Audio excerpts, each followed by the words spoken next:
About alcohol as a uh, as a drug.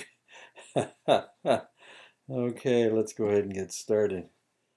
The majority of the people worldwide drink alcoholic beverages. This doesn't include Islamic countries where it is not allowed by Quranic law. It also doesn't include most Mormons. It's against their religion as well. China's alcohol consumption has doubled in the last decade. India's alcohol consumption has increased 50% and has become a problem. 23% of English boys and 27% of English girls 15 to 16 were drunk 3 times or more in the past month. Of course, it is legal to drink at age 16 in England. Russian men consume the equivalent of 6 to 7 bottles of vodka per capita per year. 75,000 alcoholics are homeless in Japan out of a total of 100,000 homeless people in the country. Around the world, more than 2 million people died due to alcohol. Approximately 10% of all diseases and injuries around the world were a direct result of alcohol abuse. Last month, at least 126 million Americans, that's 52% of all Americans 12 and older, had at least one beer, one glass of wine, or one cocktail. 16 million of this group are considered heavy drinkers. More than 2/3 of the 11 million American college students at 4-year colleges had one drink, and more than 2/3 of those drinkers had 5 or more on at least one occasion in the past year. About 6.2% of 8th grade students, 18.5% of 10th grade students, and 30% of 12th grade students have been drunk in the United States in the fall and in the past year. Yesterday, about $250 million was spent at bars, restaurants, and liquor stores for alcoholic beverages in the United States. That is every day, $250 million. Yesterday, 7,500 brides and grooms were toasted with champagne in the United States. 25 to 30% of all hospital admissions in the United States were due to direct or indirect medical complications from alcohol. And nothing irritates medical personnel more than that. This is all preventable. About half the murder victims and half of the murderers in the United States were drinking alcohol at the time of the crime. More than half the rapes that occurred in the United States involved alcohol. About half the American adults have a close family member who has or has had alcoholism, including my family. In the United States, 2,700,000 crime victims reported the offender had been drinking alcohol prior to committing the crime. Every year, alcohol abuse and addiction cost businesses, the judicial system, medical facilities, and the United States more than $184 billion, or more than $638 for every man, woman, and child in the United States. Congratulations. That is your tax money coming right out of your pocket because people can't control their drinking.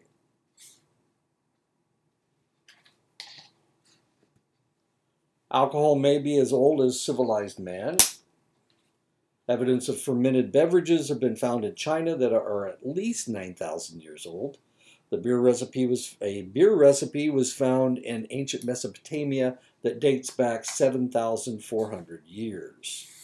Alcohol has been used as a reward for pyramid builders, as food with grain-enriched beer, cure-all, laudanum, alcohol mixed with opium, as a sacrament in both the Jewish and the Christian religions, a water substitute with the contaminated water supply in Europe, social lubricant whenever and wherever used, as a tranquilizer for whoever uses it, and as a source of taxes. It is especially heavily taxed in the United States and Europe. Throughout history, alcohol has been banned for its negative effects on its users. 2,650 years ago, alcohol was banned in China. 2,500 years ago, alcohol was banned by select Buddhist sects. The ban continues to this day. The gin epidemic found 20 million gallons of gin being manufactured per year. The death toll was enormous. It was controlled by heavy taxing in 1751, which reduced consumption. Prohibition in the United States with the 18th Amendment was ratified by 46 out of 48 states. By 1920, Iowa was the 32nd state to ratify the amendment. Arizona was 12th, and New Mexico was the 41st. It was repealed by the 21st Amendment in 1933, but there's a reason why they repealed it. Alcohol prohibition or even control has often run into a stone wall. Attempts in sub-Saharan Africa to control beer consumption has been impossible because of the fairly nutritious homebrewed beer that provides a modicum of grain. The Pilgrims loved their grog. This idea followed through to the Revolution as alcohol sales and taxation provided needed revenue to finance the Revolutionary War. Temperance began in the United States in 1840 but wasn't successful until 80 years later. Alcohol continues to provide revenue for governments in the United States. The federal government taxes alcohol manufacturers $13.50 on each 180 proof gallon. The states, how much is that? Well, each bottle of whiskey that you see, or bottle of vodka, or bottle of tequila, that's 1/5. That's a fifth of a gallon. So you can divide 5 into 13.50, which would be $2.30, and that's how much they tax each fifth. The states average a little less than half that much at $6.50. Okay, so about $20, about $5 of the cost of your alcohol is taxes. Beer and wine are taxed differently. About a nickel a drink goes to the federal government per beer. Wine is taxed by alcoholic content. 14% or less is taxed at 21 cents per fifth. 14 to 21% is taxed at 31 cents per fifth. 21 to 24% is taxed at 62 cents per fifth. Naturally, sparkling wine is taxed at 67 cents per fifth, and artificially carbonated wine is taxed at 65 cents per fifth. So anytime you see a bottle of wine, a bottle of whiskey, most bottles of whiskey are a fifth. It's a fifth of a gallon, and that's why they call it a fifth. There are hundreds of different alcohols ranging from deadly poisonous to barely toxic. The alcohol that people drink is ethyl alcohol, grain alcohol, ethanol, or ETOH. That's what we used to call it in the laboratory, ethanol, ethyl alcohol, ETOH. The next most common alcohol is methyl alcohol, wood alcohol, or methanol, which is poison. Isopropyl alcohol or isopropanol is the solvent used in medicine, and it is also poison. Butyl alcohol or butanol is used in industrial processes, and it is poison too. Any beverage with over 2% alcohol is called an alcoholic beverage. All alcoholic beverages contain ethyl alcohol, but may acquire the other alcohols in the production process, but not enough to kill you, okay? So don't get too upset about it. Additions due to production are called congeners, which add distinctive taste, aromas, and colors to the beverage. Congeners may be acids, aldehydes, esters, ketones, phenols, tannins. Some beverages add a number of congeners. Whiskey and brandy have the most, while beer and vodka have the least. The more congener in the beer, the more severe the hangover. Methyl alcohol is fairly toxic and has a curious affinity for the optic nerve. During Prohibition in the United States, some bootleg manufacturers mistakenly added methanol to their beverages to increase the alcoholic content. The result was often blindness or, in extreme cases, death. Alcohol comes in 3 categories: beer, wine, and distilled spirits. Beer is produced when grain ferments, for example, barley or wheat. Wine is produced when fruit ferments, for example, grapes, plums, or peaches. And distilled spirits are made from fermented grains, whiskey 40 to 50%, tubers, vodka 75%, fruit, schnapps, palinka 40 to 50%, vegetables or any other plant, absinthe, tequila, mezcal, rum 40 to 75%, and that is the alcoholic content we're talking about.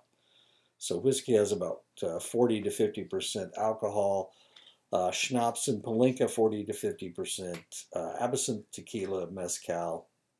Oh, vodka is about 75% alcohol.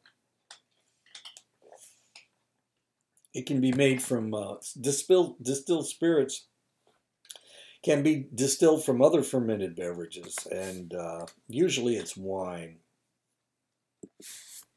to make brandy. There you go, beer, spirits, and wine. About 5 ounces of wine equals about 1.5 ounces of distilled spirits, or about 12 ounces of beer. It's all theoretically it has the same alcoholic content, but it really all depends on what type of wine, what type of beer, and what type of spirits you're talking about. Beer, the first indication of beer consumption comes from about 10,000 years ago. Beer is made from grains, usually barley, but sometimes wheat, which have been allowed to sprout and then crushed and fermented with hops and yeast. Ale is about 5 to 6% alcohol. Stout, Guinness, porter, malt liquor, such as Colt 45, Mickey's Old English 800. It's between 6 and 9% alcohol. Lager beer, such as Budweiser, Coors, or Miller's, that's between 3.2 and 5% alcohol. 3-2 beer, well, you guys have never heard of 3-2 beer, but they used to make 3-2 beer, and it was, you could, if you were 18 years up to 21 years, you could only drink 3-2 beer in Ohio. That's the reason I know 3-2 beer. I didn't do it, but I know a lot of people that did. Bock beer, so these are all types of beers: ale, stout, porter, malt liquor, lager, and bock. And these are types of bock beer: Hudepol, Schänling, Michelob, Amber, Bock. These, if you're not a beer connoisseur, all of these are East Coast beers. Hudepol is Cincinnati. Schänling is Philadelphia. Michelob is Milwaukee. How do I know all this? Because when I was a kid, we used to go to baseball games, and each area of the country used to sell their own type of beer. And we went to a ball game in Philadelphia, in Milwaukee, and in Cincinnati. That's how I know all these things. Wine is a fermented beverage from a fruit or grain. And so if I didn't drink the beer, why would I know what it is? The answer is because it's highly advertised all over the stadium. And they will tell you, Hudepol beer sold here, Schänling beer sold here, Michelob. Wine is a fermented beverage from a fruit or grain. Most people think of wine as coming from grapes, but it can also be processed from rice, peaches, or plums. American wines tend to be stronger than the European wines. American wines have between 12 to 14% alcohol. European wines contain 8 to 12% alcohol. Fortified wines have alcohol added and have 17 to 21% of alcohol. And wine coolers contain juice and have around 6% alcohol. Distilled spirits are alcoholic beverages that go through a distillation process, concentrating the substance into ethyl alcohol. These spirits are almost always stronger than beer or wine. When this process was developed in Europe, the number of alcoholics on the continent exploded. When the immigrants came to the United States, they found it cheaper to transport their sugar as rum and their corn as whiskey. Alcoholism has been very high in the United States since colonial days, as we are going to see in just a moment. Europeans tend to drink much more alcohol than people in the United States. Americans drink 95 liters of beer per capita and 20 liters of wine. Germans drink 131 liters of beer per capita and 22 liters of wine. Brits drink 103 liters of beer per capita and 13 liters of wine. The French drink 40 liters of beer per capita and 60 liters of wine. And Italians drink 103 liters of beer per capita and 59 liters of wine. That's a lot of alcohol. In Germany, they they allow you to take, what is it? It's a month every 5 years to sober up. They send you to a spa on the government money. They send you to a spa. I think it's every 5 years. You get a month off to go dry out. That's how many alcoholics they've got in Germany. Of course, we don't do that in the United States. We just let you suffer, and then we fire you when we realize you're an alcoholic.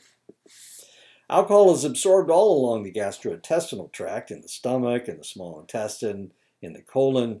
In men, 10 to 20% of the alcohol is absorbed by the stomach, whereas women absorb no alcohol in their stomachs at all, and it's because they don't have as much alcohol dehydrogenase in their stomach as men do.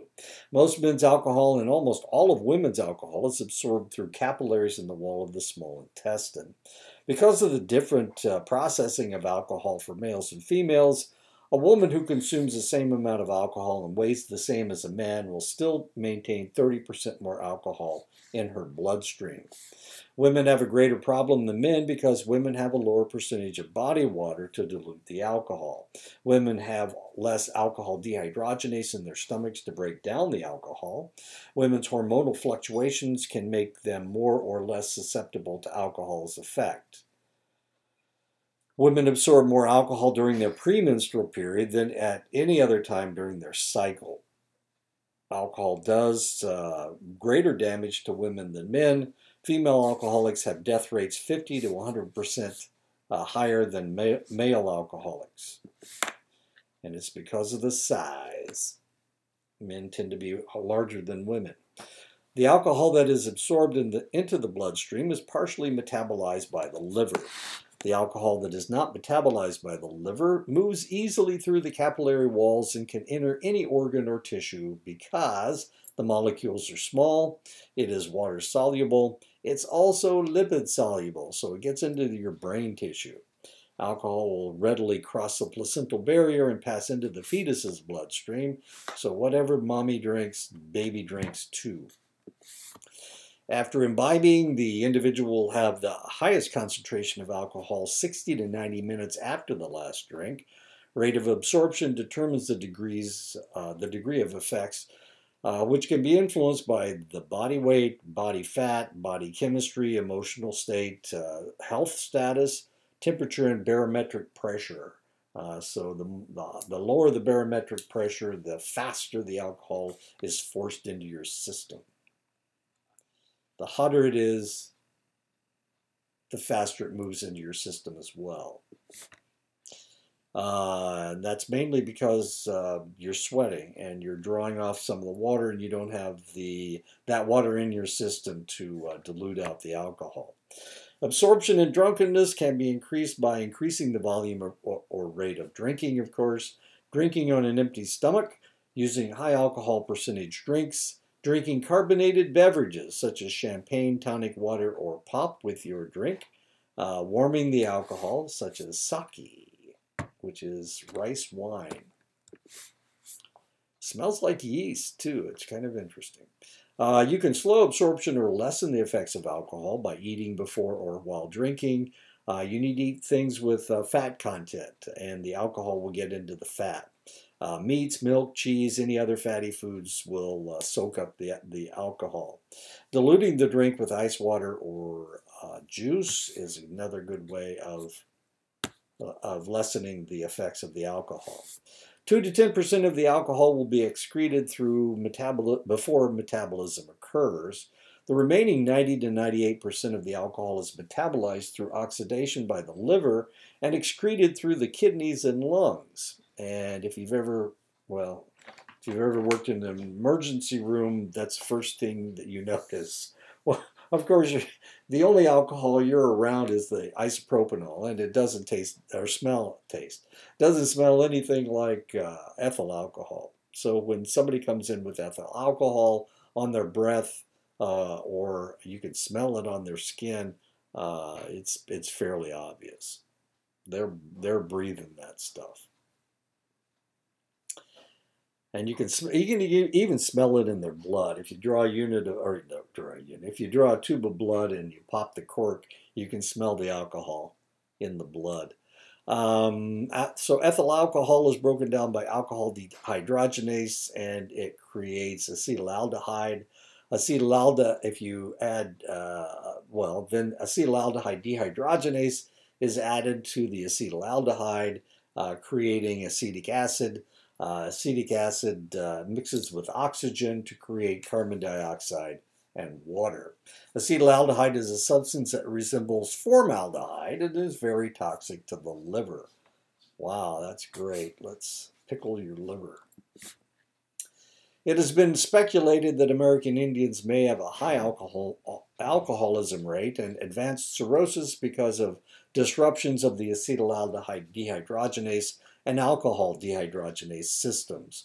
This, along with the binge pattern of drinking, increases the likelihood of an unfortunate outcome for drinking with American Indians. Individuals may use home remedies to keep from getting drunk.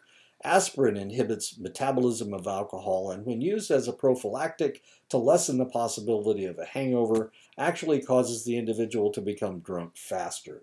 I had she wasn't really my girlfriend. There was a nurse that I worked with, and she drank a lot. She would go to bed with 3 beers every night. She went to bed with 3 beers. And she didn't want to have a hangover, so she'd always take aspirin. Well, what she did, she thinned her blood, and pretty soon her periods became more and more extreme, and she became more and more anemic, and she didn't realize what she was doing. She went to donate a unit of blood. This is during the Vietnam War. She went to donate a unit of blood, and she was too anemic. She couldn't do it. They wouldn't allow her to do it. So, she'd learned this in high school, how to keep from getting a hangover was by taking aspirin, but actually she got drunk faster. It's really kind of silly. So she kind of went off aspirin with her drinking. The reality is that blood is metabolized by the body at a fairly steady rate, about 1 ounce, that's 1.5 drinks every 3 hours. So if you drink that slowly, then potentially you're not going to get drunk. That's 1 drink every 3 hours. It takes about 20 minutes before the alcohol has passed into the intestines and has started to affect the brain. In most states, a blood alcohol level of 0.08 is considered legal intoxication. That's 1.5 beers. For truck drivers, it is half that level, and pilots is 1/4. England's legal limit is 0.04. That's why a lot of Englishmen who drink do not drive, because they take public transportation.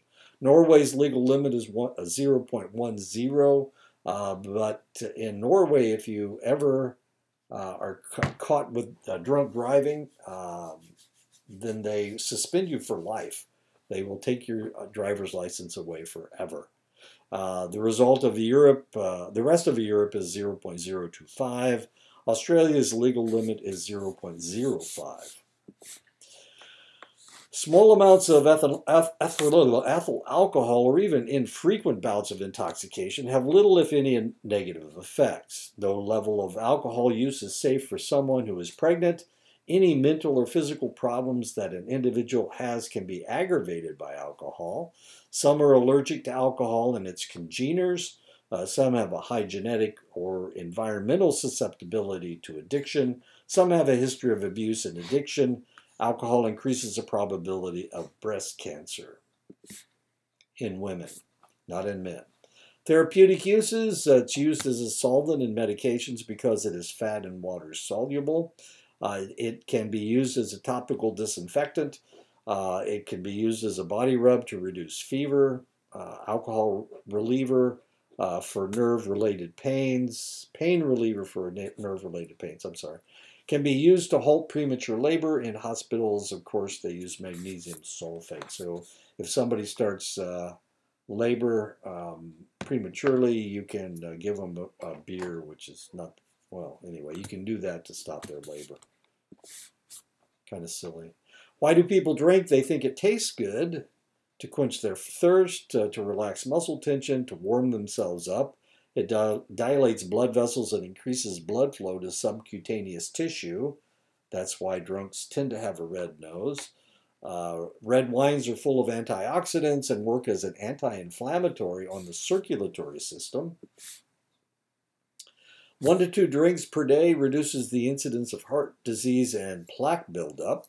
It has an anti-inflammatory effect. It increases your HDL, the good stuff.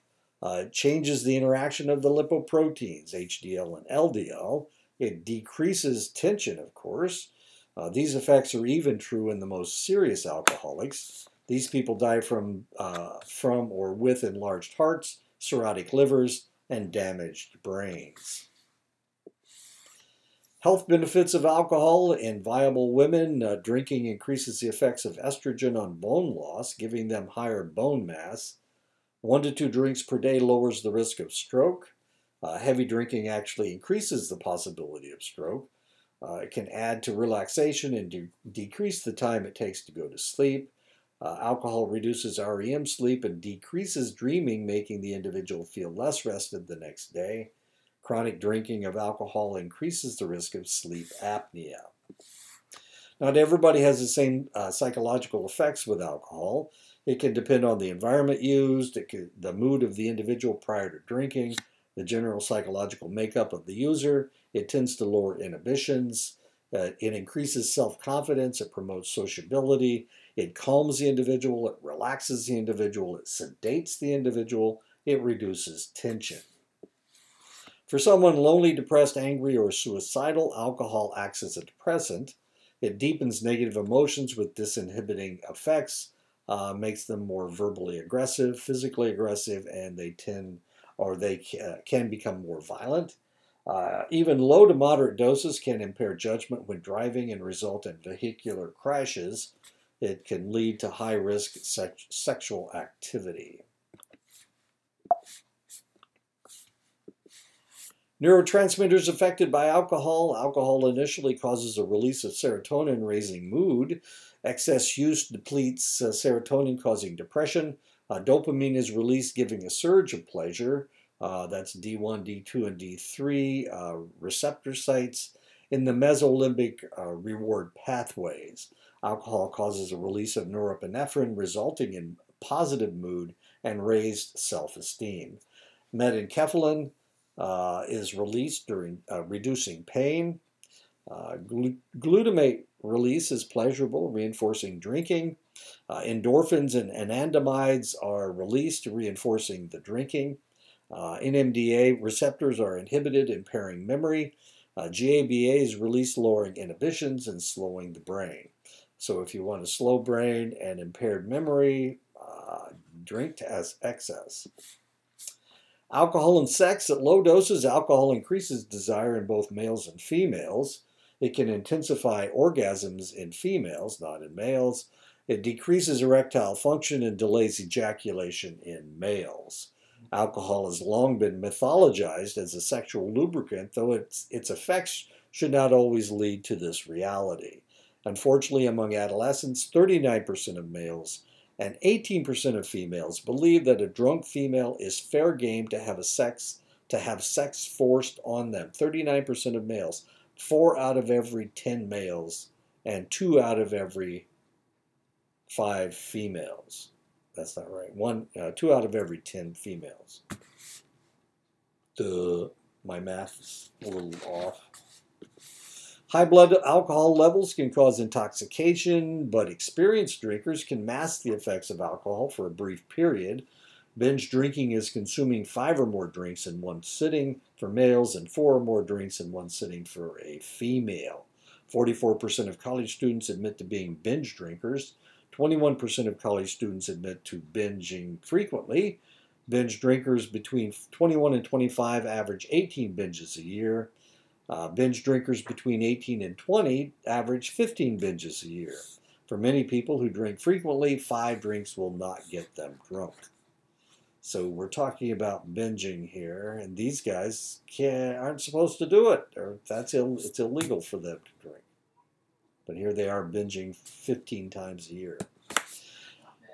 Heavy drinking is consuming 5 or more drinks at a sitting at least 5 times a month. With heavy consumption, the drinker can no longer control their mood from alcohol. The depressant effect takes over. Blood pressure is lowered. Motor reflexes slow. Digestion and nutrient absorption becomes inefficient. Body heat escapes rapidly because of chronically dilated blood vessels. Sexual performance becomes unlikely. Speech slurs. Muscle coordination becomes questionable. Alertness decreases.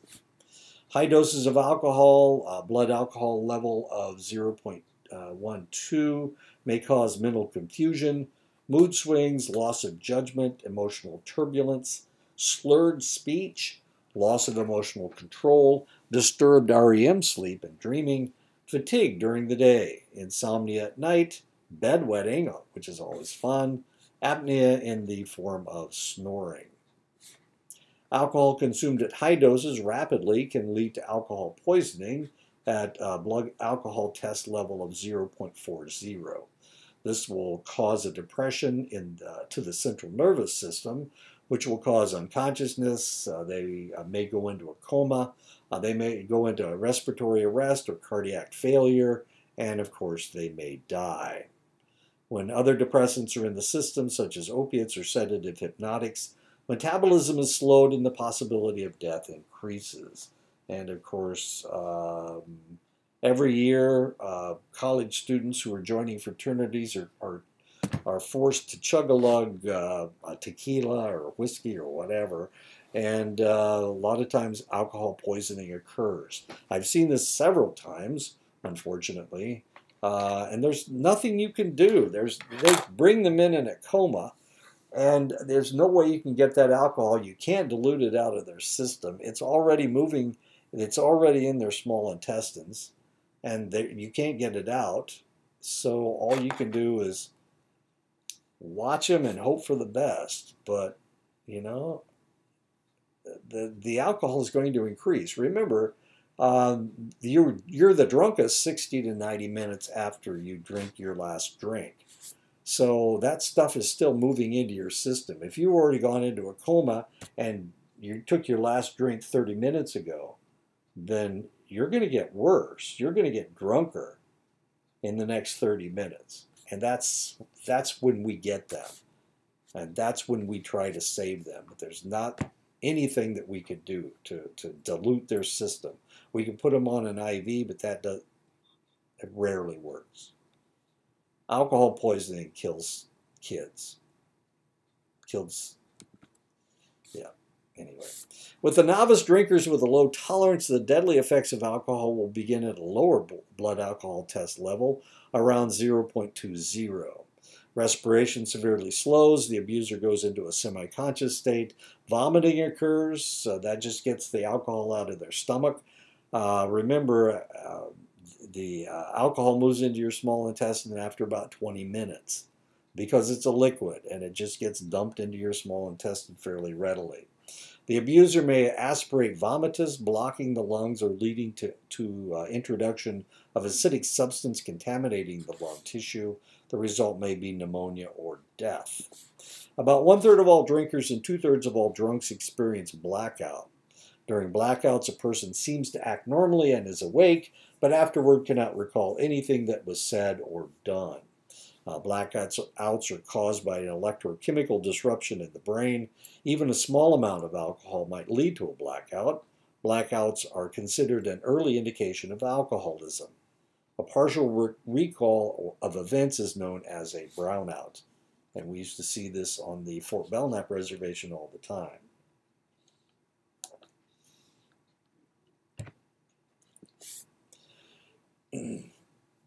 Researchers have found several explanations for blackouts. The EEGs of individuals who black out show a dampening of the P3 and P300 brain waves.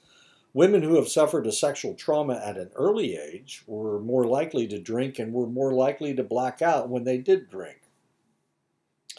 Researchers have found that alcohol greatly disrupts the activity of the CA1 region of the hippocampus. The CA1 region of the hippocampus facilitates the formation of memory. Alcohol also disrupts NMDA receptors in the hippocampus. This receptor allows for long-term memory to be formed. No one is quite sure why hangovers occur.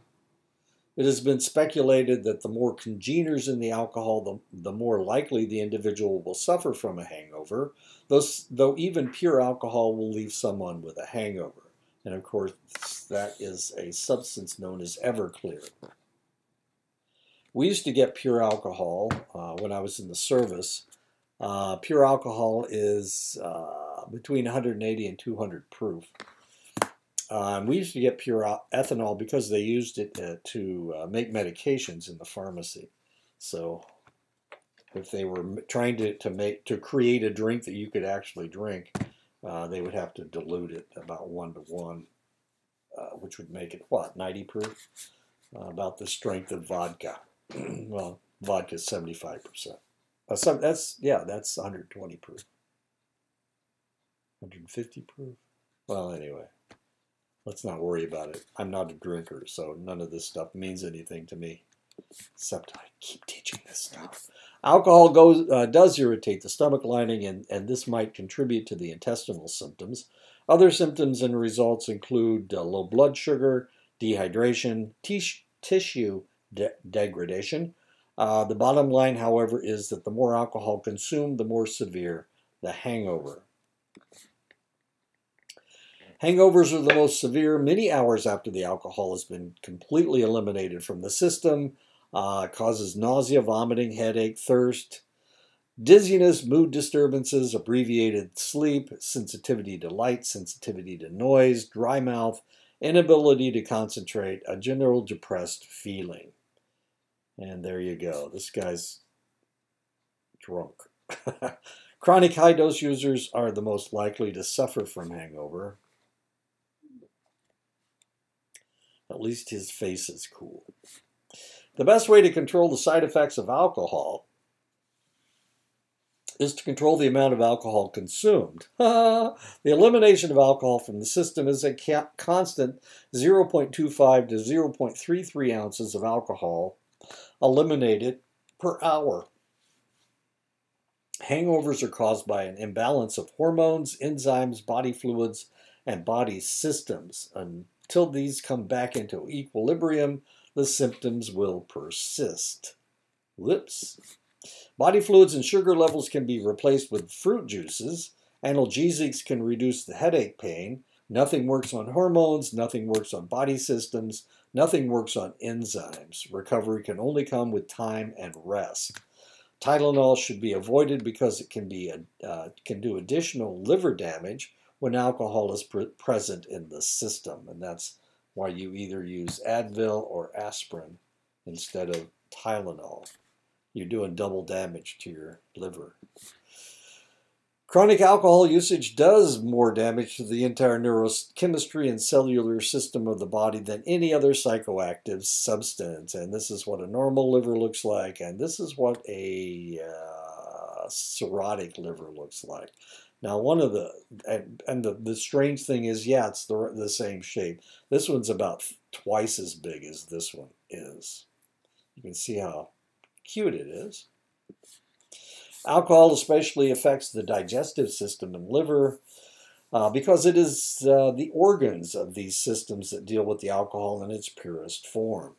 It is these systems that are tasked by the body to rid the entity of this toxin. 80% of the alcohol is metabolized by the liver. High doses and chronic usage damages the liver and compromises its function. giving you a fatty liver, hepatitis, and eventually cirrhosis. Cirrhosis means death of the liver tissue. Accumulation of fatty acids in the liver can occur after only a few days of heavy drinking.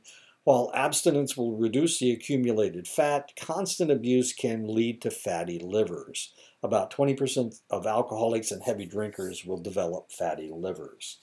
I worked for a doctor in Oklahoma, and he called me in one time and said, "I want you to palpate this guy's liver." And of course, how you palpate somebody's liver, they lay down flat, and it's right under the right side of your rib cage. So what you do is you find it, and then you just keep pushing it down because it's relatively hard. You can feel it. And I started palpating this guy's liver, and I went down his torso all the way down to his pelvis. His liver was laying on his pelvis. That's how fatty his liver was. He didn't live much longer after that, actually. If your liver doesn't work, you've got nothing cleaning your body, the toxins out of your body. He died within the year. There's nothing we could do. We could have replaced his liver, but they usually don't transplant alcoholics' livers because they'll just ruin the second one. I mean, that doesn't make any sense. Fatty liver is just one possible outcome. 10 to 35% of heavy drinkers develop alcoholic hepatitis. Hepatitis is an inflammation of the liver which can result in formation of scar tissue, fibrosis, cell death, necrosis, damage to membranes. This condition is characterized by jaundice, liver enlargement, tenderness, and pain. Abstinence is the only cure, but the liver damage is permanent and it will never regenerate itself. When heavy drinking leads to excessive fibrosis and necrosis, the condition is referred to as cirrhosis. Cirrhosis is the leading cause of death among alcoholics. 12,000 Americans die every year from cirrhosis. The cirrhosis is not only caused by the alcohol, but the metabolites of the alcohol that are actually more toxic than the alcohol, the free radicals, and you remember the acetaldehyde, that stuff that's just like formaldehyde. It usually takes 10 years steady drinking to achieve cirrhosis. 80% of all cirrhosis in the United States is caused by alcohol. 2.5 times more men die of cirrhosis than women. Hispanics seem to be the most sensitive to the cirrhotic effects of alcohol, followed by African Americans and then whites. So what are we dealing with here? We're dealing with people that people that live in Europe have been drinking alcohol for a really long period of time. Africans, not so much. Hispanics, they have some European ancestry, but they also have some indigenous ancestry, and that may be one of the reasons why they are so sensitive to alcohol. They haven't been drinking as long, and neither have people of African descent. Europeans have been drinking for a long time. They're like professional drinkers. Rates of cirrhosis in the United States have waxed and waned along with the popularity of alcohol in the culture. Before Prohibition, 17 out of every 100,000 people suffered from cirrhosis. In 1932, at the end of Prohibition, the level dropped by more than half to 8 per 100,000 people. By 1973, the disco era, the level was up to 14.9 per 100,000. In 2004, the thing about the disco era, people weren't drinking beer, they were drinking mixed drinks. So they were drinking a lot of spirits. That's got a lot more alcohol in it. In 2004, the level had dropped to 9 again out of 100,000 people. In 2017, the level had dropped to 5.9. New Mexico has the highest rate of cirrhosis in the United States of any state. Congratulations, those of you who live in New Mexico. Other countries, especially European countries, have rates of cirrhosis that eclipse that in the United States. Kazakhstan. Kazakhstan is a Muslim country, strangely enough, but they don't follow the same precepts as other Muslim countries. They have a rate of 23.9 per 100,000. This is cirrhosis. Germany, 15.4 per 100,000. Remember, I told you got some time off to dry out in Germany. And the reason is because they drink a lot of alcohol. Italy, 13.9 per 100,000. Spain, 12.2 per 100,000. France, 12.1 per 100,000. Japan, 7.2 per 100,000. Now, why are the Japanese so susceptible to cirrhosis of the liver? Because they don't have the alcohol dehydrogenase, no, that's not right, acetaldehyde dehydrogenase in their system. And of course, it doesn't break the alcohol down properly, and so they have a fairly high rate. Their alcoholism rate isn't all that high, but the people that do drink the alcohol have a problem, tend to have a problem. United Kingdom, 6.4, Australia, 4.6, Israel, 4.9, and Greece, 3.4. What did we have in the United States? 5.9. Okay. Low doses of alcohol actually aid in digestion. Moderate to excessive doses include overproduction of stomach acids, which causes the delay of the emptying of the stomach. Excessive use can cause gastritis, inflammation of the stomach, inflammation in the esophagus, inflammation of the small intestines, inflammation of the pancreas, known as pancreatitis, caused by blocked ducts or overproduction of digestive enzymes, ulcers, stomach hemorrhaging, gastrointestinal bleeding, and cancer. Gastrointestinal stomach hemorrhaging. We had a guy that came in. He was an alcoholic. This was when I was in the service, and this guy was, he kept bleeding, and of course he was vomiting blood, and we were making him eat ice chips to slow down the bleeding. You know, the ice in his stomach would slow down the bleeding. We worked on him all night long. It was terrible. We used every unit of blood in the blood bank because he was bleeding it out so fast. Why did we? Oh, he was an O positive. O negative. He was an O positive. Anyway, we used every unit of blood in a blood bank. I was cross-matching blood all night long, and in masses, like 5 units every time I cross-matched. And he was just he used it all up and threw it all back out. It was terrible.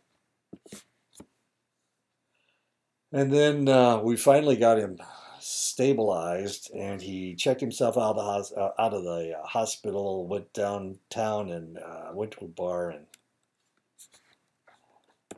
I checked him into the morgue. I don't know, what was it, 2 or 3 days later.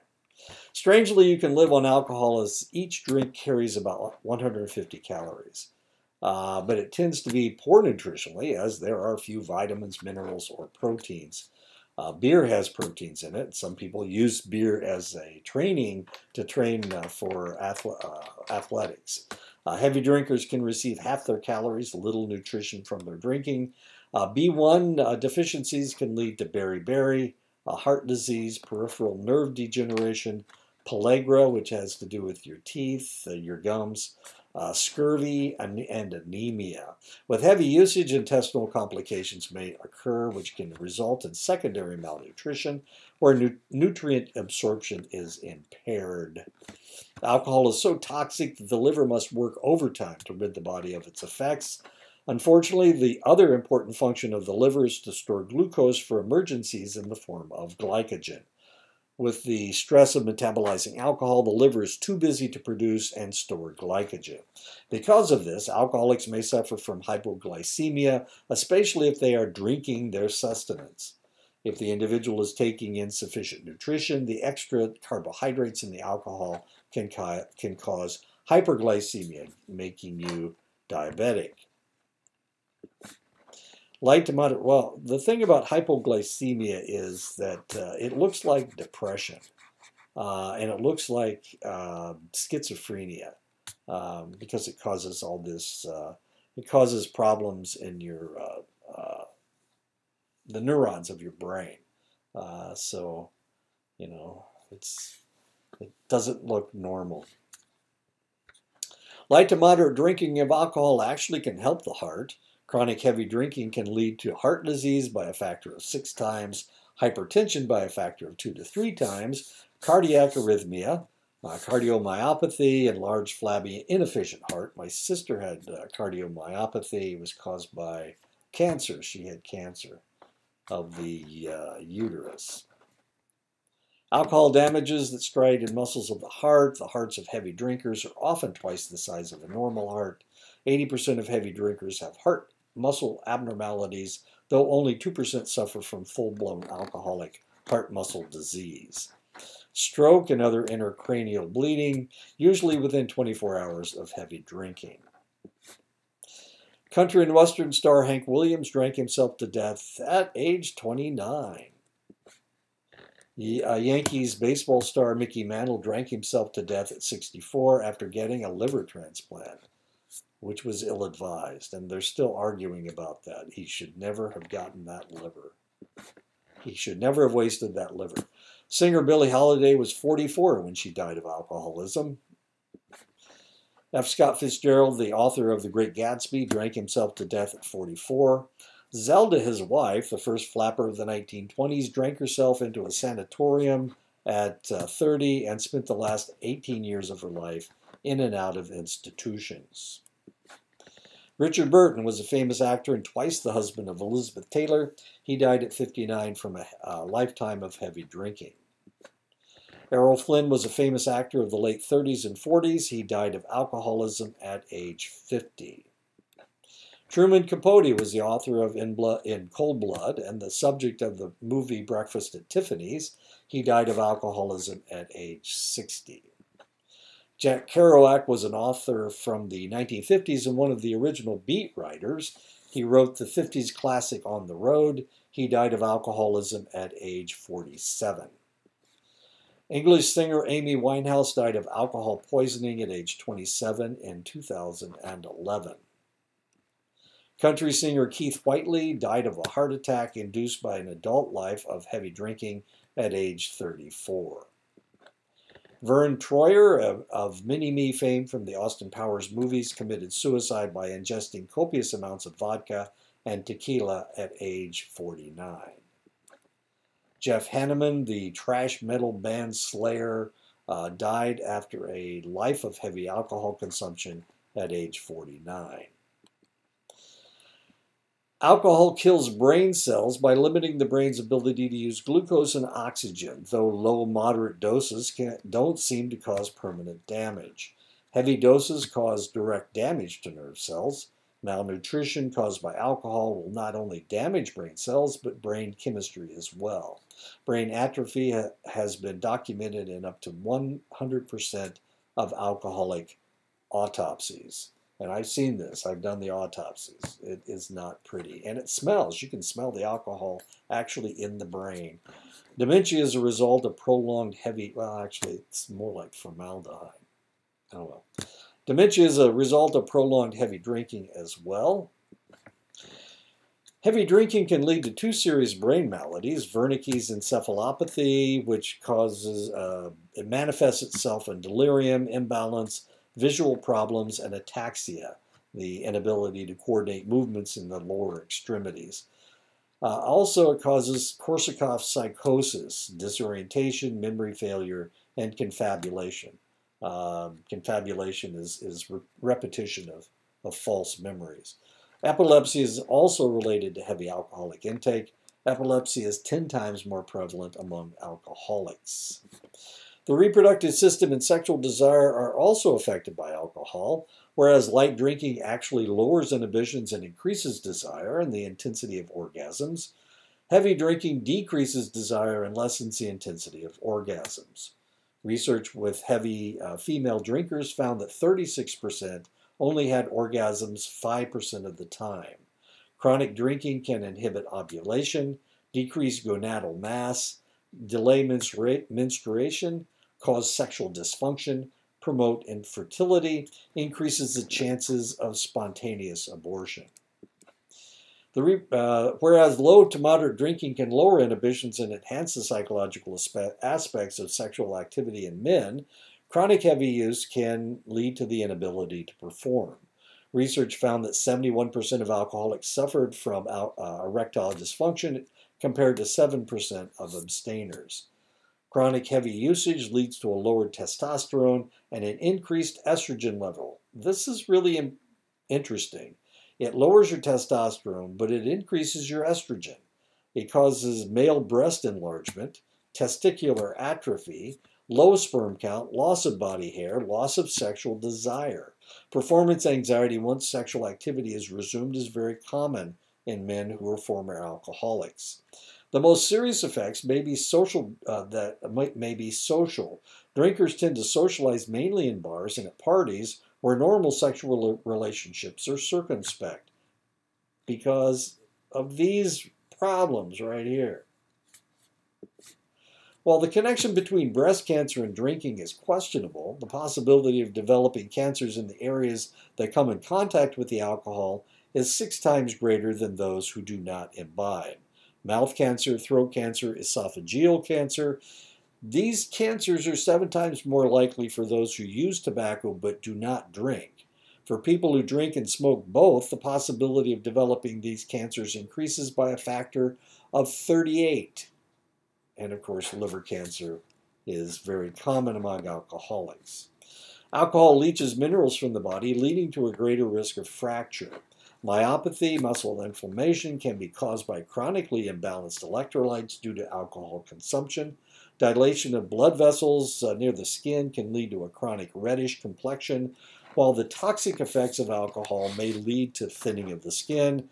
Acne rosacea, which is redness occurring in your cheeks and in your nose. Psoriasis, eczema, and facial edema. Edema is filling up with fluid, filling up with water, so it's swelling, facial edema. Heavy drinking disrupts the immune system, but especially the white blood cells, making the individual susceptible to infections, especially respiratory infections. Tuberculosis would be common, except we've almost eradicated tuberculosis, and pneumonia. But at the turn of the 20th century, when tuberculosis was still prevalent, alcoholics very commonly developed tuberculosis. Chronic heavy usage of alcohol can make the individual a great deal of fun. They have memory problems, hallucinations, paranoia, it's always fun, severe depression, insomnia, intense anxiety, amnesia, and blackouts. Due to the damage to the frontal lobes and hippocampus, the individual often has problems with concentration and implanting new information in the brain. On the average, heavy drinkers reduce their lifespan by 15 years. There are 140 million drinkers in the United States. Of those, 10 to 12% become alcoholics. 14% of male drinkers and 6% of female drinkers will become alcoholics. Men become alcoholics at a younger age than women. 20% of all drinkers, heavy drinkers, consume 80% of all the alcohol. 80% of all the alcohol. Alcohol production and usage has been controlled by financial factors since before the beginning of the United States. And just like slavery, its detractors have been screaming into the wind. Founding Father Dr. Benjamin Rush, warned of the deleterious effects of alcohol as early as 1804. Dr. Thomas Trotter was coming to the same conclusions at the same time, but their administrations fell on deaf ears. In 1941, Dr. E.M. Jelinek and Carl Bowman developed a classification of the different forms of alcoholism. The comfortable classification of alcoholics has changed over time as the understanding of the addiction process has progressed. According to a recent reclassification by the National Institute on Alcohol Abuse and Alcoholism, constructed in 2007, there are 5 subtypes of alcoholics based on 6 criteria. This is only 5. Anyway, family history, age of onset of drinking and problem drinking, patterns of craving and abuse, use of additional drugs, and mental conditions. Those are the 5 subtypes. Subtype 1, young adults, that's actually the 6 criteria. Subtype 1, young adult, 31.5% of U.S. alcoholics are of this subtype. In other words, they're the ones that drank in high school to excess. They are characterized by relatively low rates of simultaneous drug abuse and other mental conditions, low rates of family alcoholism, and they rarely seek any kind of alcoholic treatment. Subtype 2 are young antisocial. 21% of alcoholics are young antisocial alcoholics. They're usually in their mid-20s with precocious onset of regular drinking and alcohol-related issues. Over 50% come from families with alcoholism problems, and about 50% have an antisocial personality disorder, and a major depression, bipolar disorder, and anxiety problems. Over 75% smoked cigarettes and marijuana, and had a large percentage also had cocaine or heroin addictions. More than 30% of them looked for help. Subtype 3, the functional alcoholics. Functional alcoholics represent 19.5% of U.S. alcoholics. Usually middle-aged, well-educated, with stable jobs and families. Approximately 33% present a multi-generational family history of alcoholism. About 25% presented major depressive illness during their lifespan, and about 50% were smokers. Subtype 4, the intermediate familial. 19% of U.S. alcoholics are intermediate familial alcoholics. They're middle-aged and coming from multi-generational alcoholism. About 50% have presented clinical depression and 20% bipolar disorder. Most of them smoked cigarettes and about 20% abused cocaine and marijuana. Just 25% looked for a cure. Subtype 5 are the chronic severe alcoholics. 9% of U.S. alcoholics can be categorized as chronic and severe. The majority are middle-aged individuals with early onset of drinking and alcohol-related issues, with high rates of antisocial personality disorder and criminality. 80% presented multi-generational alcoholism. They were the most prone to psychiatric conditions and drug abuse. 70% of them looked for help, forming the main category in alcoholic treatment. The coexistence of psychiatric and drug abuse issues were linked with severity of alcoholism in the date of beginning the treatment. Help seeking was found to be relatively rare, people choosing mainly to attend Alcoholics Anonymous meetings and participate in other 12-step programs. Family studies have shown that there is a hereditary influence on alcoholism. The same genes that potentially lead to addiction also may express a proclivity to become an alcoholic. And of course, that is DRD2A1, as we have talked before. But people who drink may have several other genetic anomalies that might lead to alcoholism. Many Asians have an aldehyde 2 gene that encodes aldehyde dehydrogenase. Because the person doesn't have as much of the enzyme to rid themselves of toxic alcohol, they become ill when they drink. Half the Japanese and many other Asians have more efficient alcohol dehydrogenase and less efficient aldehyde dehydrogenase, which leads to a buildup of acetaldehyde, which in turn creates a toxic level of acetaldehyde, resulting in flushing, the redness of the face, tachycardia, headaches, edema, hypertension, and vomiting. Other indicators that heredity strongly influences alcoholism is such characteristics that run in families or groups, such as the tendency to have blackouts, the greater initial tolerance to alcohol, an impaired decision-making area of the brain, a major shift in personality during drinking, an impaired ability to learn from mistakes, retrograde amnesia, low level of response to alcohol, cirrhosis, and alcoholic psychosis. I had a student when I was at Ashford who could not get drunk. She could drink all the alcohol she wanted. It was a genetic thing. It was really weird. I told her, hey, look, you got to be really careful because despite the fact you're not getting drunk, the alcohol is still having an effect on your body. So, you can go out and drink everybody under the table, and it's not going to affect your brain, but it's going to affect your liver. And it was really kind of interesting. she was kind of an amazing person. The environment that an individual inhabits can have a strong influence on whether they drink alcohol. Factors that can lead to alcohol abuse include child abuse, alcohol or other drug-abusing parents, friend or relatives, chaotic familial relations, peer pressure, and extreme stress. All these can cause people to abuse alcohol. One of the most powerful environmental factors in alcohol or drug abuse is sexual, physical, or emotional abuse at a young age. In one study looking at 275 female and 556 male alcoholics, 20% of the men and 50% of the women said they had been subject to physical or sexual abuse as a child.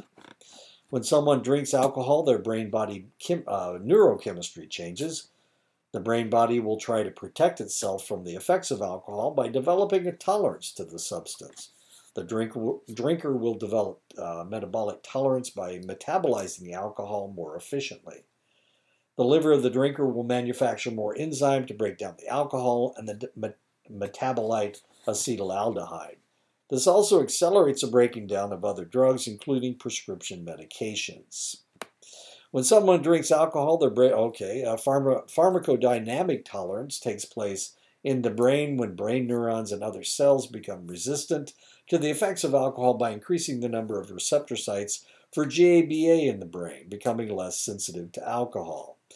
Behavioral tolerance occurs when the drinker learns to handle their liquor, changing their behavior to make it more acceptable and acting in a way to hide their drunkenness. Hangovers represent the individual's withdrawal reactions to the alcohol.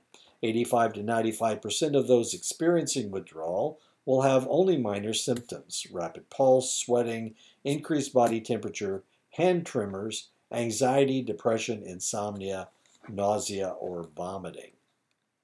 I went to lab school with a guy that was an alcoholic. Gee, many Christmas. He would come every day with hand tremors. This guy was really bad at drawing blood because, you know, if your hand's shaking and you're trying to stick a needle in somebody's vein, it's really hard for you to hit it. Yeah, he's kind of an interesting guy. 5 to 15% will experience life-threatening major symptoms of withdrawal: tachycardia, transient tactile, auditory or visual hallucinations and illusions, psychomotor agitation, grand mal seizures, and delirium tremens. For individuals going through alcohol withdrawals, delirium tremens and seizures are the most severe and life-threatening effects. Before modern medications to ease the sufferer, 35% of people going through severe symptoms died. With modern techniques, the mortality rate still approaches 5 to 15%, and if left untreated, the rates increase to 10 to 20%. Delirium tremens usually begins 48 to 96 hours after the individual's last drink. The DTs can last from 3 to 10 days, with some serious cases extending into 50 days. Individuals who have gone through the DTs before seem to fear the powerful and frightening hallucinations that they suffer more than any other symptom. Severe symptoms develop after prolonged heavy drinking. 48 to 87 consecutive days of heavy drinking will lead to delirium tremens. Okay, so because they are so afraid of the DTs, the hallucinations that you get, people that advertise alcohol, especially expensive alcohol, put monsters in their pictures. Look at this. There's a guy that's drowning. This guy's drowning. This is a human-structured fire. Wow. So, you know, I look at this and I go, well, that's no big deal. It's the picture.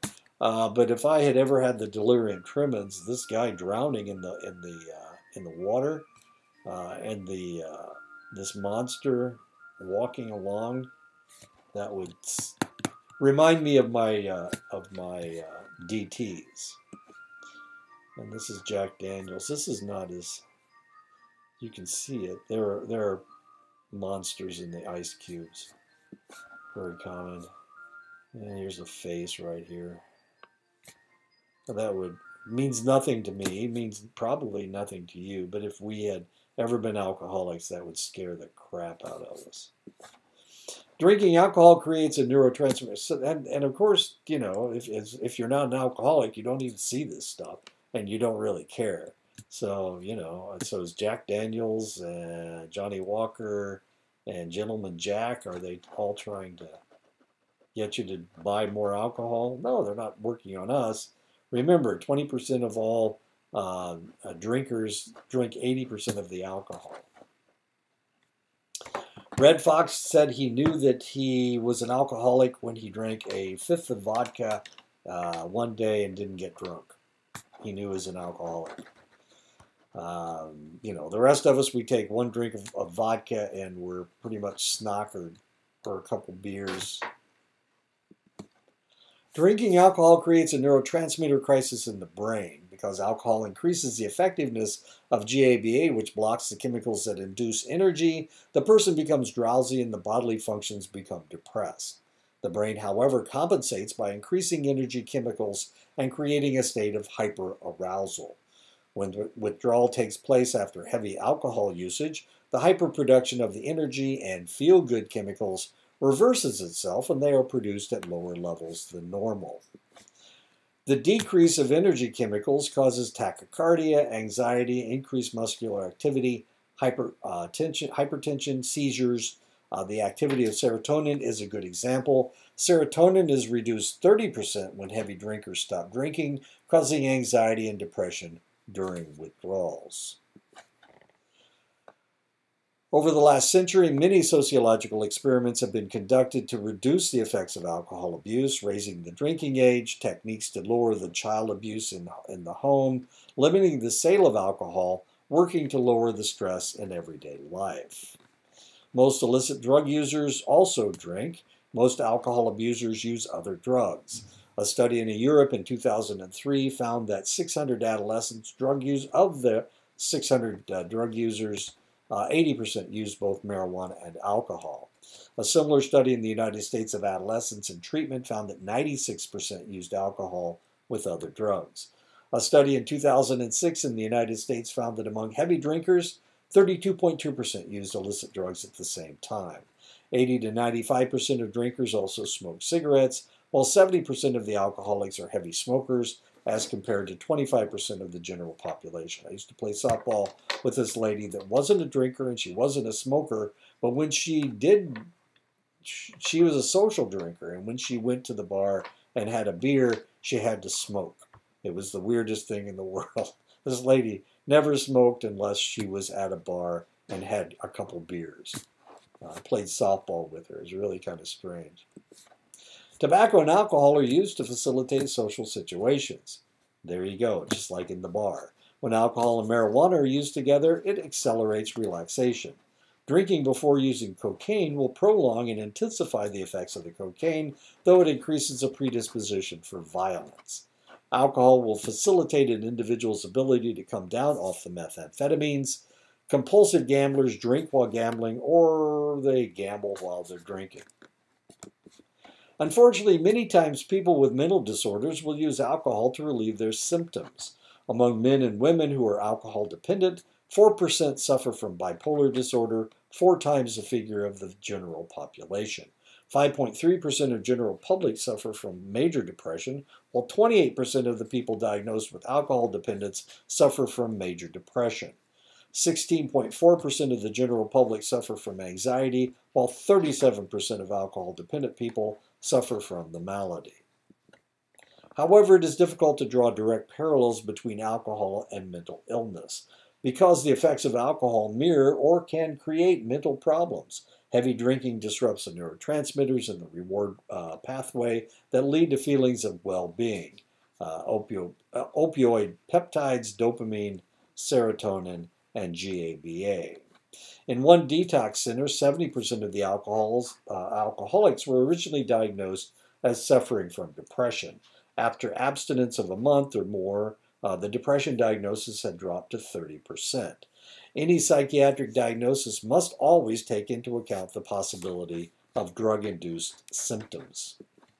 Individuals diagnosed with antisocial personality disorder show symptoms of impulsivity, lack of remorse for causing harm, inability to learn from mistakes. These same symptoms are found in drug abusers, including alcoholics. 80% of those diagnosed with antisocial personality disorder develop substance dependence. If a mother drinks during pregnancy, especially the first trimester of her pregnancy, there is a great possibility that the alcohol will do damage to the fetus, and she is more likely to miscarry or cause infant deaths. Alcohol intake during pregnancy is the leading cause of intellectual disability in the United States. Surveys of pregnant women in the United States shows that 12.4% drank some alcohol during several months of their pregnancy, 4% used in binge patterns, 0.7% were heavy drinkers, 18% smoked cigarettes, 4.3% used illicit drugs at least once.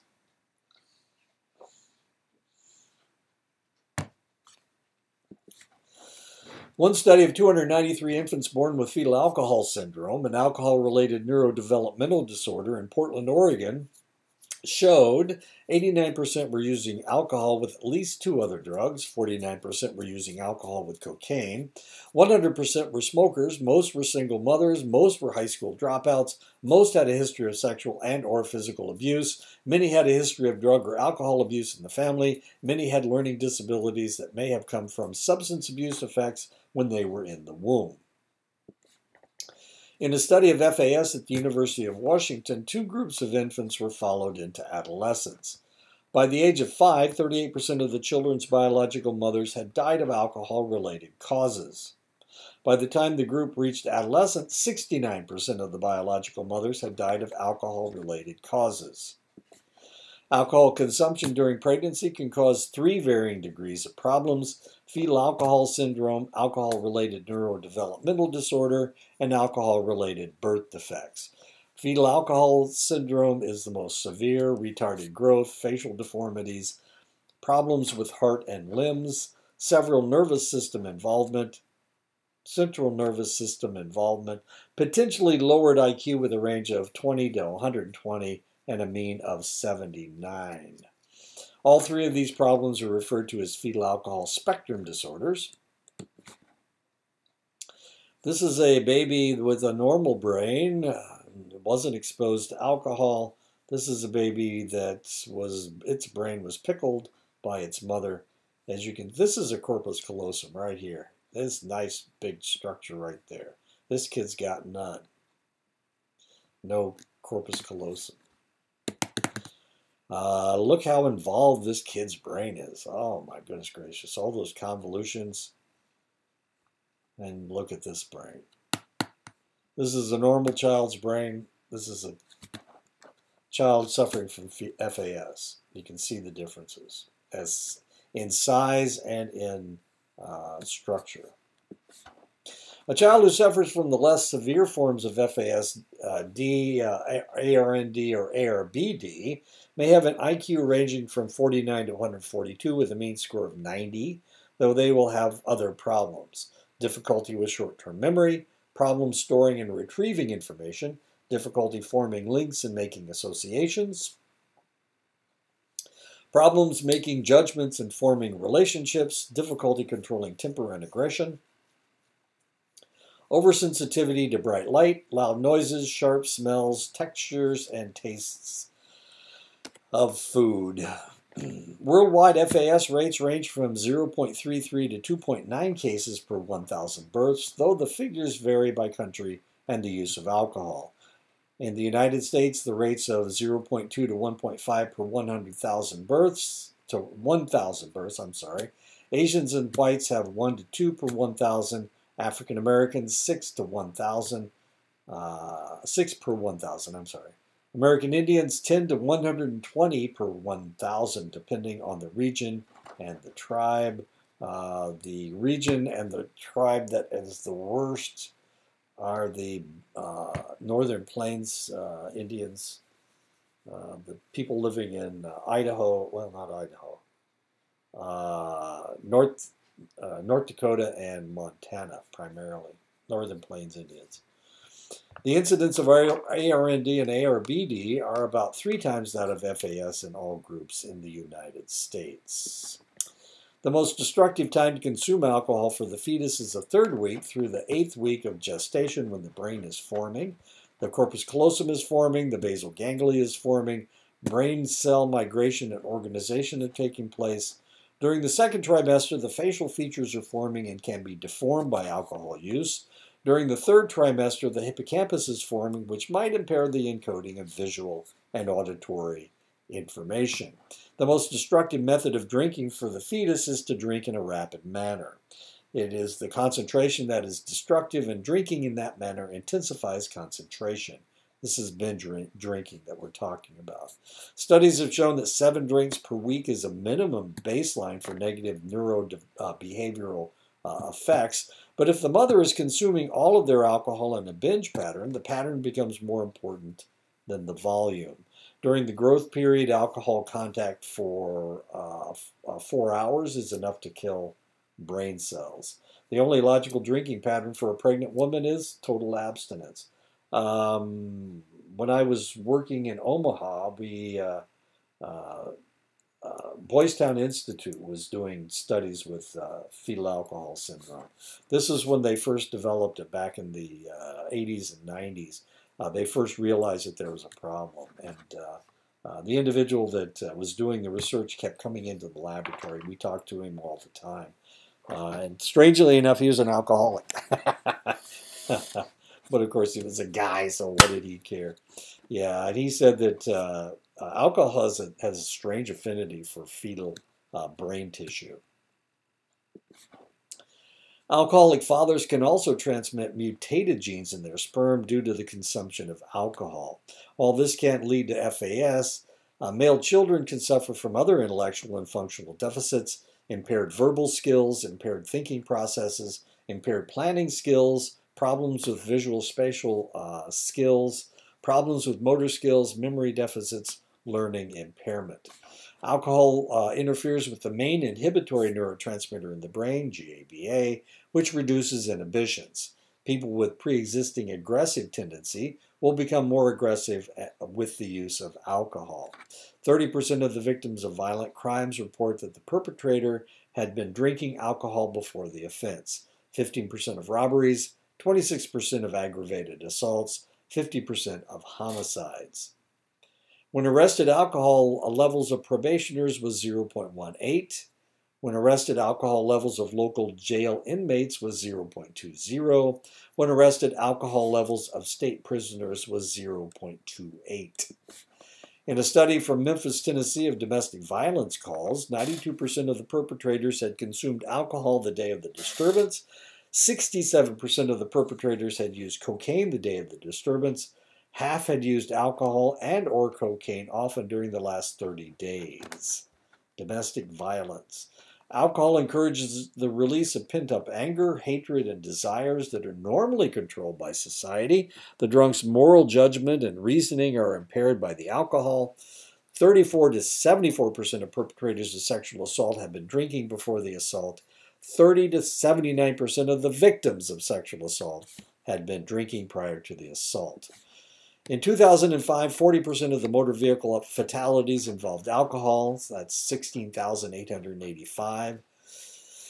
90% of these situations involved a blood alcohol test of 0.08 or higher. 275,000 injuries occurred at the same time. However, an aggressive advertising campaign and more aggressive sentencing of DUI infractions has reduced traffic fatalities by 18%. How stupid can you be? 1 in 4 drunks drive within 2 hours of their last drink. On any given weekday night between 10 p.m. and 1 a.m., 1 out of every 13 drivers is legally drunk. On weekend mornings between 1 and 6 a.m., 1 in 7 drivers is drunk. Weekend mornings. Of convicted DUI perpetrators, 61% drank beer only. This is DUI perpetrators. 2% drank wine only. 18% drank liquor only. 20% mixed their drinks. Alcohol-related crashes cost an estimated $148 billion in the United States every year. A blood alcohol test of 0.08 is the legal limit for driving under the influence. The individual does not have to show impairment to be found guilty. It is estimated that only one driver is arrested for every 300 to 1,000 drunk driving trips. What has worked over the years to reduce traffic deaths due to alcohol? Lowering legal inebriation levels from 0.10 to 0.08, imposing immediate license revocation for individuals whose for ethyl alcohol levels exceed the legal limits, increasing the legal drinking age from 18 to 21, maintaining zero tolerance for youth under 21 who are caught DUI. This has reduced crashes involving youth 17 to 50%. Impounding or towing vehicles of DUIs, requiring mandatory treatment for DUI arrestees. Dram laws, those who serve are liable for a customer who becomes intoxicated. 42 states have dram laws or limited dram laws. These are the states that do not have dram laws: Delaware, Kansas, Louisiana, Maryland, Nebraska, Nevada, South Dakota, and Virginia. Medical reports involving alcohol. 15 to 25% of emergency room patients reported the use of alcohol, especially those involved in fights, assaults, and falls. Alcoholics are 16 times more likely to die in falls and 10 times more likely to be burned or die in a fire. 31% of boating fatalities had a blood alcohol test level of 0.10 or more. 40% of industrial fatalities and 47% of injuries involve alcohol. Alcoholics commit suicide at twice the rate of the general population. This is what these people look like. They're white, they're male, they're middle-aged, they're unmarried, they have a long history of drinking. Culture determines how an individual will consume alcohol. What cultures such as Austria, Belgium, France, Italy, and Switzerland sanction daily use of alcohol, integrate social drinking into everyday life. They serve watered-down wine to children with meals. They drink more beer and wine than dry cultures. Dry cultures such as they have in Denmark, Finland, Norway, and Sweden restrict alcohol use with heavy taxing. They consume more distilled spirits, about 50% more. They're characterized by binge drinking, particularly males on the weekends. Mixed cultures such as that in Canada, England, Germany, Ireland, and the United States demonstrate patterns of binge drinking, have a higher incidence of violence to women than either the wet or the dry cultures. Russia has had an alcohol-soaked culture for 500 years. Vodka is traditionally drunk between meals in large quantities.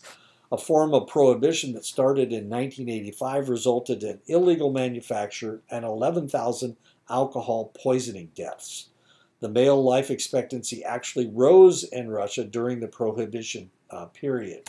As soon as prohibition ended, alcohol poisonings increased to 40,000 per year.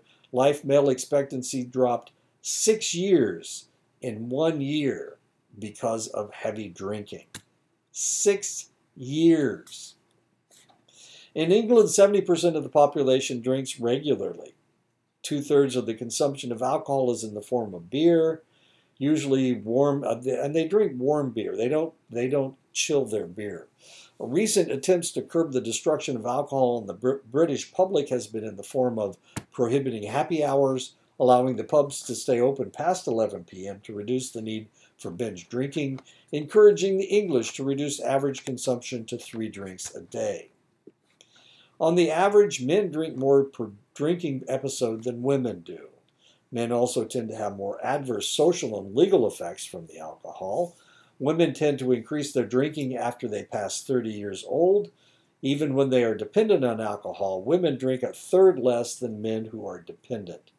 Hereditary factors seem to be stronger in women than when it comes to alcohol. Female alcoholics have a 50 to 100% higher death rate than male alcoholics. They die more frequently of cirrhosis of the liver, circulatory disorders, suicide, and accidents. And a lot of that has to do with the fact that they are smaller, they don't dilute out they have less water in their system, so that it's harder for them to dilute out the alcohol. They have less alcohol dehydrogenase in their stomach, so more alcohol gets into their small intestine. The younger an individual starts using alcohol or tobacco, the more likely they will have a problem with the substances later in life. 6.2% of 8th graders have been drunk in the past month. 18.8% of 10th graders have been drunk in the past month. 30% of 12th graders have been drunk in the past month.